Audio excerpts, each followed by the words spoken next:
This is Construction by Jon Ford. I tell you, I do my best to avoid Times Square anymore, but I had to meet a client who had booked a room at the Marriott Marquis. And as I came up along 8th Avenue, I saw the scaffolding around the empty lot on 45th Street and stopped to figure out what it used to be. That's when I noticed the old advertisement for the Buford. Next to the now empty lot stood an ancient 4-story building, the site of which probably hadn't seen the light of day in 25 years. There, on its exposed wall, faded but still legible, was an artist's rendering of the Buford, extolling the virtues of its air-fueled comfort. I was already running late, never a good thing with a steady client, but I stopped to take a few pictures anyway. It's curious they would make me so nostalgic. I hadn't thought of the Buford for years. I was 17 when I first came to stay there.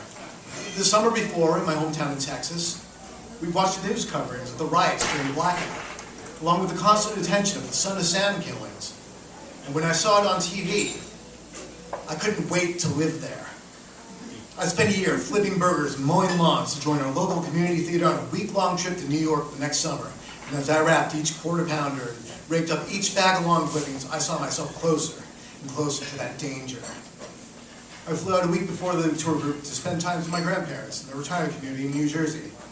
And the next Tuesday, I was on the bus to New York.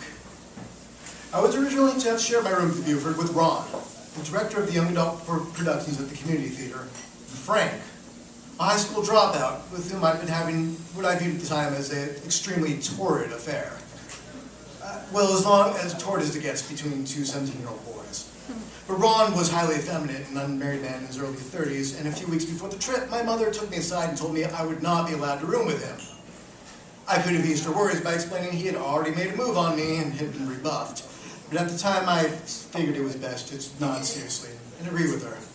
Instead, I'd be rooming with Sam, a boy I knew from high school, and Charlie, another of the adult chaperones who was musical theater director at the theater. Spending time with Sam was like doing penance, but I liked Charlie pretty well. I left my bag in the front desk and headed out to take in the rarefied air of Times Square, which was gloriously filthy back then. I wandered around looking at the posters outside the porno theaters, fascinated and encouraged by the crude manner in which the film stars stared brazenly into the camera, offering themselves to anyone who passed by. I don't remember how I got there, but eventually I found myself in the residential part of Hell's Kitchen. It was quieter there, and the people walking around seemed to have more purpose in the way they moved than the tourists who had just seen Times Square. For a long while, I just stood on the corner, watching the men walk by to see which ones might catch my eye, and envying the people I imagine were carrying groceries home to their New York City apartments. I wandered down a side street, and as I passed, a tall, handsome man with a mustache and dark hair, he tossed me a smile and reached out to run his hand along my chest. I stopped, and I watched him continue down the street until he was lost in traffic, savoring the feel of his hand upon my chest, and attracted by a forwardness I was not yet accustomed to.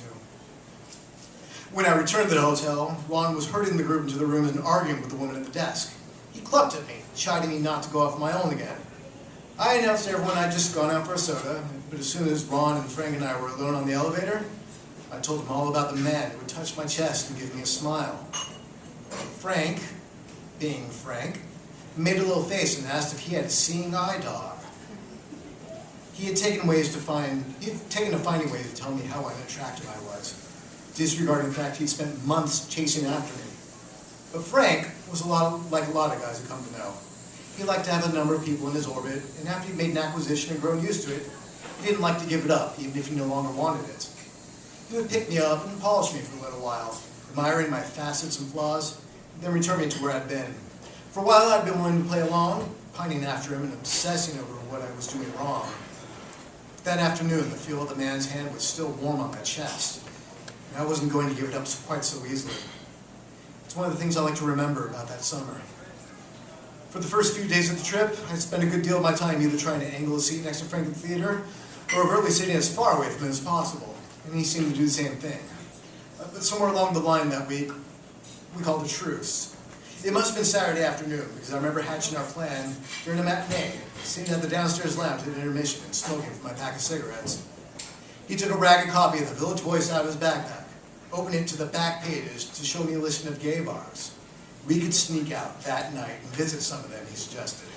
Ron and Charlie and the chaperones were all going out for a late dinner, and it would be easy for the two of us to check out some bars and get back before anyone was the wiser. I listened to every word he said, and in my mind, I heard him asking me on a date. I spent the second act planning what the rest of my life would be like with Frank and thinking about what I would wear with that night. And hours later, at our agreed time, I met with Frank in the lobby. The bar was only a few blocks away on the bottom floors of a townhouse. I seem to remember being on 47th Street. There were two televisions behind the bar. One showing men's gymnastics, and the other playing grainy, black and white, hardcore porn. Something I'd never actually seen.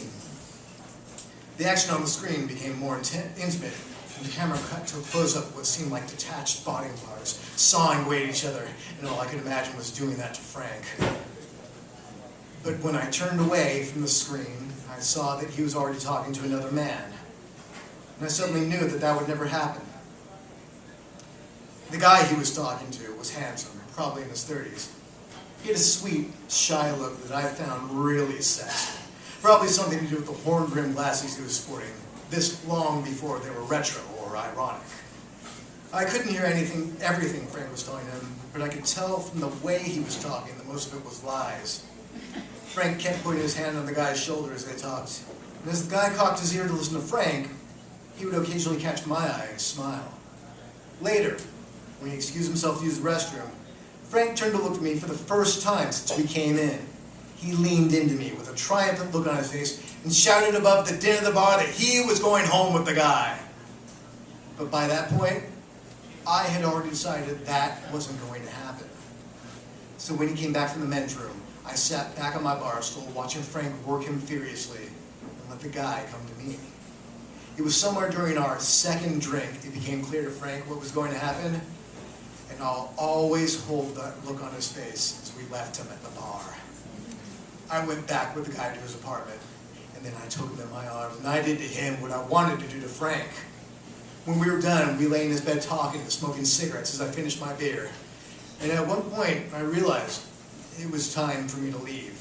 As he got to show me out, wearing nothing but his glasses, he took his wallet from the pocket of his jeans that lay on the floor and offered me $20. For the cab ride back, he said. For some reason, I imagined I would just slip into my bed back at the hotel and the trip would just continue as planned. But as I got off the elevator at the Buford, I saw the door to my room was ajar, a crack of light sliding across the hall carpeting. Ron was pacing the room, his arms crossed tightly around his chest, and Charlie sat on my bed looking like he wanted to be anywhere else. I never did find where they sent Sam off to, but Frank was there, sitting in one of the uncomfortable armchairs and smiling at the wall. I suppose I should have been nervous or worried that I would get in trouble, but I was full of sex and power, and I knew that I held the cards. It wasn't like anyone in the room was going to tell my parents what happened. We were leaving in a few days, and the worst they could do was bar me from our trip to the UN or refuse to let me see the Pirates of Penzance. In fact, Ron started out by making threats like that, but he changed his tune when I told him I'd be happy to enjoy the rest of the trip by myself. Of course, he still insisted on knowing what had happened, so I told them, in detail. I say after Frank got the door, I couldn't resist sticking my head out in the hall and thanking Frank for such a nice evening. He was back inside the room before I knew it. Faggot, he spat. Faggot, faggot, faggot! And then he hit me. He swung his fist out wildly and smashed it in the side of my head, angry tears streaming down his cheeks. Charlie pulled him off before I could fight back. But this was all a long time ago. They tore the Buford down in the 80s to make way for the Marriott, destroying a number of small Broadway theaters along with it. I left Texas for good not long after that, and except for my father's funeral, I haven't been back. A few years ago, I ran into Charlie in the Castro during Folsom Street weekend, almost unrecognizable in his daytime leather. He had finally come out, and though he and his wife had divorced, they were still the best of friends. In fact, she was planning on meeting him this afternoon, which to me didn't seem like much of an improvement. We had a beer together and caught up, and as we finished, he gently told me that both Ron and Frank had died. I imagine the old building with the advertisement of the Buford will be torn down soon. I thought about this as I entered the Marriott that afternoon, a blast of air conditioning hitting me as the automatic door slid open. Thank you.